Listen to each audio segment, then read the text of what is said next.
Amen, alléluia. Voilà. Je vais vous parler d'un sujet qui m'a bouleversé. Un sujet qui m'a remis en question. Un sujet qui m'a fait voir des choses. Un sujet qui me parle. Un sujet qui a vous parler. Pas seulement, pas forcément un homme converti, mais aux chrétiens. Ce sujet, c'est ceux qui veulent prêcher, ceux qui veulent annoncer la parole, ceux qui veulent être choisis de Dieu pour la force et Dieu ne les a pas choisis. Ce verset-là, en fait, beaucoup d'appelés et peu de lus, c'est de la moisson. Il y a beaucoup d'appelés et peu de lus. Mais je vais vous dire une chose. Hier, je regardais une mission comme ça. J'aime bien regarder des missions françaises, je ne l'ai pas eu du tout. Et cette mission parlait, est-ce que vous avez l'appel? Mais moi, je n'ai pas regardé ça pour moi. Parce que moi, je vous le dis en toute franchise, en toute vérité, je ne veux pas prêcher. Je n'ai pas envie de prêcher. Je ne prêche pas, je vais expliquer pourquoi tout à l'heure. Alors, dans cette émission, il y avait un sondage. Un sondage, pour ceux qui ne savent pas, c'est comme les élections. Il y a un vote, on vote, et on dit le résultat. Donc écoutez bien le résultat maintenant. Il y avait des gens qui posaient la question, est-ce que vous croyez que vous avez l'appel? Est-ce que vous croyez que vous avez l'appel pour prêcher? Ah mon Dieu, mon roi. Écoutez ce qu'il y avait. Dans cette vidéo, il y avait des gens, à peu près, je vous le dis, il y avait 6% qui disaient non, alléluia, amen, parce qu'ils ne sont pas sûrs de prêcher, ils ne veulent pas prêcher, et ce sont des hommes humbles, des hommes simples, des hommes qui ne veulent pas prêcher, qui ne veulent pas d'estrade. Il y avait 14%, je ne sais pas, ils ne savent pas, ils ne connaissent pas la volonté de Dieu, ils ne savent pas, est-ce que Dieu les a choisis, est-ce que Dieu les a pas choisis. 44% disent, j'ai entré dans mon appel, Seigneur Jésus, j'ai entré dans mon appel. Donc, ils ont été appelés. J'ai entré dans mon appel. Là, ils croient qu'ils sont entrés dans l'appel. Ils croient qu'ils sont entrés dans l'appel de Dieu. Et écoutez bien le pourcentage des gens qui veulent prêcher. Écoutez bien. Et plus de 75%, c'est beaucoup, 75%, qui vont dire, moi, Dieu m'a appelé au ministère. Alors, je vais vous dire une seule chose. Beaucoup d'appelés et peu de lus. La moisson est grande et peu d'ouvriers. Il y a peu d'ouvriers. Un travail, tout le monde peut travailler.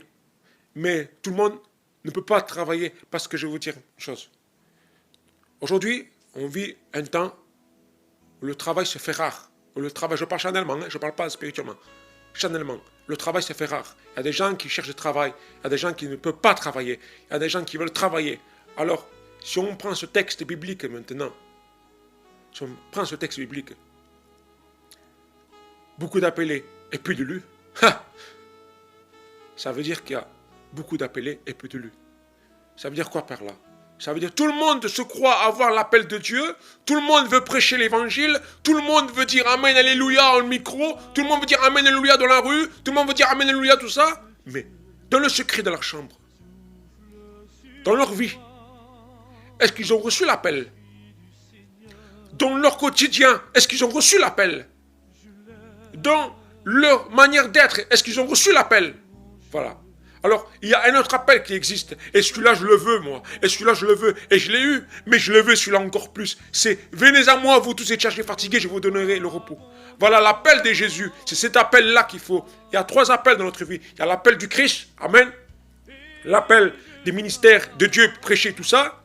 Et un 3e appel, c'est l'appel de témoigner aux gens, de parler de Jésus, de parler de l'amour de Dieu. Nous, tous, on a reçu l'appel de Dieu pour parler de l'amour de Dieu, pour exprimer la croix, pour révéler la croix aux gens. Oui, à travers le Christ, voilà. Nous ne sommes rien, nous ne sommes que des hommes, des femmes, des instruments de Dieu que Dieu a choisis. Vous avez l'appel, frères et sœurs, oui, Mes sœurs, vous avez l'appel de chanter, de témoigner. Alléluia, amen. La chorale, c'est un appel aussi. C'est l'appel.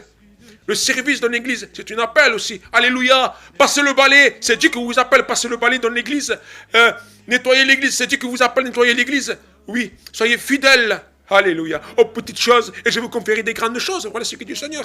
Donc pour moi, je reviens à moi maintenant. Pour moi, je ne prêche pas. Je ne veux pas prêcher. Je n'ai pas envie de prêcher. Et je veux dire quelque chose. Je ne suis pas contre Dieu. Je ne suis pas contre la parole de Dieu. Mais je déteste. J'aime pas prêcher. Je déteste. Pourquoi? Je veux dire quoi? Tout ce que je dis là, à ce moment même, c'est Dieu qui m'a averti. C'est Dieu qui me parle. C'est Dieu qui me donne quelque chose. Vous voyez? Tout ce que je dis moi, c'est Dieu qui me le dit. Alors, je ne sais pas si c'est ça prêcher. Je ne sais rien. Mais je vous dis une seule chose. Moi, je ne prêche pas, je n'ai pas envie de prêcher, et même si Dieu m'appelle au ministère, je vous le dis, je vous le dis. Je refuserai. C'est fort, hein, ce que je veux dire. Je refuserai, même s'il y a beaucoup d'appels, je refuserai. J'aime pas.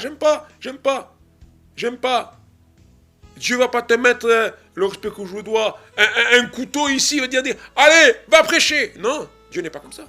Dieu te laisse libre. Les hommes qui ont refusé l'appel de Dieu, bien sûr, il y en a eu plein. Mais ça ne fait pas d'eux des perdus. Jamais de la vie. C'est pas parce qu'on prêche qu'on est sauvé. C'est pas parce qu'on annonce la parole de Dieu qu'on est sauvé. Non. Judas, mon Dieu, Judas, il prêchait la parole. Il était un disciple du Christ. Judas, il était trésorier, mais Judas, allez deux par deux. Donc Judas, il était là quand il était allé deux par deux. Et je suis sûr que Judas parlait de Dieu. Je suis sûr que Judas disait une parole, sûr et certain. Je ne sais pas si la Bible m'enseigne. Je ne sais pas ce que la Bible dit, mais sûr et certain que, allez deux par deux, Judas était présent. Alors, mes frères, mes sœurs aussi, ça vaut plus les sœurs aussi, les frères. Cherchons pas notre propre appel, mais cherchons la qualification de Dieu. Voilà. La qualification de Dieu. Alors, je reprends. Moi, je n'ai pas envie de prêcher. Et ce que je dis, moi, en fait, c'est Dieu qui me parle, vraiment Dieu qui me parle, et je le dis, voilà. Je dis ce que Dieu m'a dit. Il m'a dit une chose formidable, Dieu. Écoutez ce qu'il m'a dit.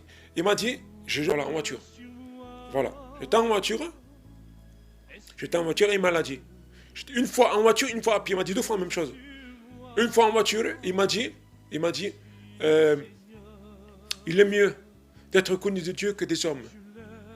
Il est mieux d'être connu de Dieu des hommes. Les hommes aujourd'hui veulent être artistes de cinéma, veulent être politiciens, veulent être connus du monde, veulent avoir de l'argent. Mais il est mieux être connu de Dieu. Être connu de Dieu, c'est la meilleure chose. Être connu de Dieu comment? Dans la rue? Prêcher? Témoigner dans la rue? Non. Dans le secret de la chambre. Être connu de Dieu dans le secret de la chambre. Dans l'intimité de Dieu. Être connu de Dieu dans la prière avec Dieu. Être connu de Dieu lorsqu'on parle à quelqu'un et que personne ne le sait. Être connu de Dieu lorsqu'on fait quelque chose en cachette et que personne ne le sait. Être connu de Dieu de cette manière-là. Être connu de Dieu de cette manière-là. Nous voulons être tous connus de Dieu. Amen. Alléluia. Frères, sœurs, amis, soyons connus de Dieu. Amen. Ne soyons pas connus des hommes. Voilà. Ne soyons pas connus des hommes. Et pour ceux qui sont, je veux dire, j'aime pas le mot païen, et pour ceux qui sont inconvertis, qui croient, mais qui ne sont pas à l'assemblée, qui ne sont pas encore allés avec Dieu, qui ne prient pas, je vais vous dire une chose. Vous avez reçu l'appel de Jésus. Venez à moi, vous tous fatigués et chargés, je vous donnerai le repos.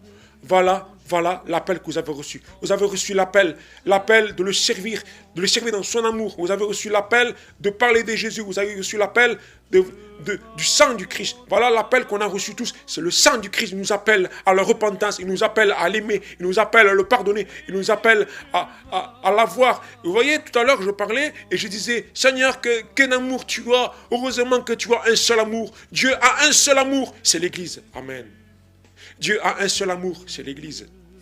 Par l'Église, je parle du monde entier. Quand je parle du monde entier, je parle des Gitans, des Arabes, des Français, des Anglais, des Portugais, des Espagnols, des Hindous, des Japonais, de tout le monde entier, des Américains, tout le monde entier, même des Anglais, de tout le monde entier. Voilà. Dieu ne fait pas de différence.